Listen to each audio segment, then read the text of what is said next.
Asian cup বাছাইয়ের ক্যাম্পে যোগ দিতে বাংলাদেশ নারী জাতীয় দলের জার্সি পরতে প্রস্তুত আছেন কিছু নতুন তারকা। বিশ্ববিদ্যালয়ের ফুটবলের পর সুইডিশ প্রবাসী অনিকা সিদ্দিকীকে এবার বাফুফে প্রস্তাব দিয়েছে বাংলাদেশ নারী জাতীয় দলের যোগ দেওয়ার জন্য। প্রাক্তন ব্রহ্মপুত্র অনূর্ধ্ব-19 টিমের এই উইঙ্গার রাইট উইং পজিশনে শক্তিশালী আক্রমণ বা গঠন করতে পারেন বাংলাদেশের জন্য। এছাড়াও যুক্তরাজ্যে নর্থাম্পটন টাউনের অনূর্ধ্ব-16 টিমে খেলা শায়লা মদিনা আহমেদ দেশের অ্যাটাকিং মিডফিল্ডার সেন্ট্রাল ফরওয়ার্ড হিসাবে দলের শক্তি বৃদ্ধি করতে পারেন। শায়লার আক্রমণাত্মক খেলা বাংলাদেশের আক্রমণ ভাগকে নতুন মাত্রা যোগ করতে পারে। আর জহুরা আক্তার, যিনি ইংল্যান্ডের চতুর্থ স্তরের মহিলা টিমে খেলেছেন, এখন সেন্ট্রাল ফরওয়ার্ড হিসাবে বাংলাদেশ দলের জন্য যোগ্য প্রার্থী।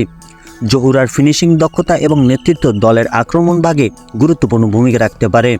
বাংলাদেশ নারী জাতীয় দলে এই তরুণ খেলোয়াড়দের সাথে আন্তর্জাতিক মঞ্চে দারুণ প্রতিদ্বন্দ্বিতা তৈরি করতে পারে। এই তরুণ প্রতিভাবান ফুটবলারদের নিয়ে আরও খবর পেতে লাইক দিন, শেয়ার করুন এবং চ্যানেলটি সাবস্ক্রাইব করুন।